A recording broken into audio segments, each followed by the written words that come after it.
आत्मा का बदला। एक बार एक क्राइम रिपोर्टर अपनी गाड़ी से कहीं जा रहा होता है, लेकिन अचानक उसकी गाड़ी के सामने एक आदमी बेसुध हालत में आकर गिर जाता है। तभी क्राइम रिपोर्टर अचानक अपनी गाड़ी का ब्रेक लगा लेता है, लेकिन वह बहुत घबरा जाता है। उसे समझ नहीं आता कि इतने सुनसान रास्ते में ये आदमी कहाँ से आया। तभी वह हिम्मत करके गाड़ी से बाहर निकलता है और उस आदमी को उठाता है। तभी वह घबराते हुए रिपोर्टर से बताता है कि कोई उसे जान से मारना चाहता है, इसलिए वह अपनी जान बचाकर भाग रहा था। लेकिन रिपोर्टर को उसकी बात पर भरोसा नहीं होता। फिर भी रिपोर्टर उसे अपनी गाड़ी में बैठाकर हॉस्पिटल के लिए जाने को कहता है, लेकिन वह आदमी पहले पुलिस स्टेशन जाने की बात कहता है। अब रिपोर्टर को थोड़ा उस पर भरोसा होने लगता है, लेकिन अब रिपोर्टर की दिल में ये ख्याल आ जाता है कि क्यों ना ये केस वह सुलझा दे और बाद में पुलिस को इन्फॉर्म करें। और यही रिपोर्टर की सबसे बड़ी गलती होती है, जो कि एक नए अध्याय की शुरुआत करती है।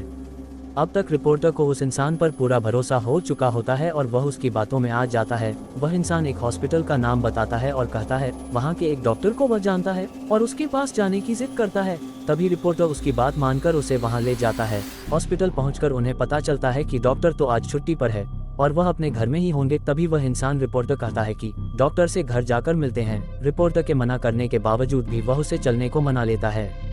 तभी दोनों डॉक्टर के घर के लिए निकल पड़ते हैं और जैसे ही घर पहुंचते हैं तो ये डॉक्टर रिपोर्टर की पहचान का होता है। ये दोनों एक दूसरे को देख कर के मुस्कुराते हैं, लेकिन साथ आए हुए इंसान की आंखें लाल हो जाती है।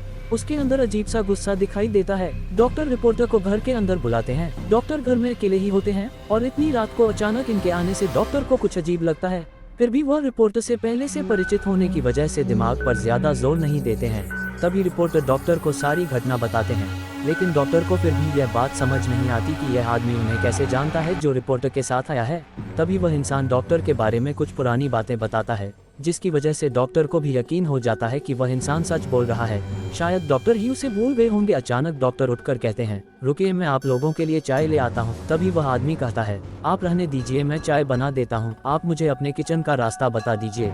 लेकिन डॉक्टर को यह अनुचित लगता है तो वह उसे मना करते हैं, लेकिन वह इंसान काफी जिद करने लगता है तो डॉक्टर को मजबूरी में उसे किचन तक ले जाना पड़ता है और डॉक्टर उसे चाय का सामान देते हैं और बाहर चले जाते हैं।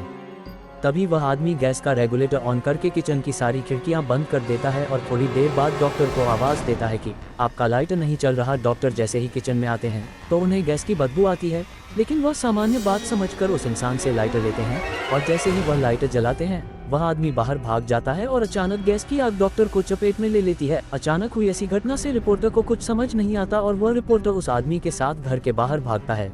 रिपोर्टर ये घटना देखकर जल्दी से पुलिस को इन्फॉर्म करता है और साथ ही साथ फायर ब्रिगेड को भी बुलाता है, लेकिन तब तक बहुत देर हो चुकी होती है। घटनास्थल पर पुलिस के आने के बाद रिपोर्टर उस आदमी के साथ वहां से निकल जाता है और गाड़ी की स्पीड तेज करते हुए कहीं अकेले स्थान में जाना चाहता है। दरअसल ये सब देख करके उसका दिमाग घूम चुका था, उसे कुछ समझ नहीं आ रहा था कि यह सब क्या चल रहा है। तभी अचानक बगल में बैठा हुआ आदमी उसकी गाड़ी का स्टीयरिंग व्हील घुमा देता है और गाड़ी रोड के किनारे एक खाई में चली जाती है। गाड़ी का इतना जबरदस्त एक्सीडेंट होने के बाद दोनों की हालत बहुत बुरी हो जाती है। दोनों खून से लथपथ दिखाई देते हैं। रिपोर्टर मूर्छित अवस्था में होकर उस इंसान से पूछता है, तुमने ऐसा क्यों किया? तभी वह इंसान जोर जोर से हंसने लगता है और रिपोर्टर से कहता है, मेरा सोनू सो गया। रिपोर्टर ये सुनकर चकित रह जाता है, क्योंकि इस नाम से तो उसे उसकी प्रेमिका बुलाती थी, जो कुछ सालों पहले गुजर चुकी थी, जिसकी वजह ये रिपोर्टर ही था जिसने उसे अपने प्यार के जाल में फंसाकर उसे गर्भवती कर दिया था। और जब बाद में लड़की ने शादी करने के लिए कहा है तो वह मना करने लगा, लेकिन लड़की की जिद करने के बाद वह शादी के लिए मान गया। लेकिन लड़की को क्या पता कि यह तो केवल उसका दिखावा था और रिपोर्टर की मौत से ये कहानी खत्म हो जाती है।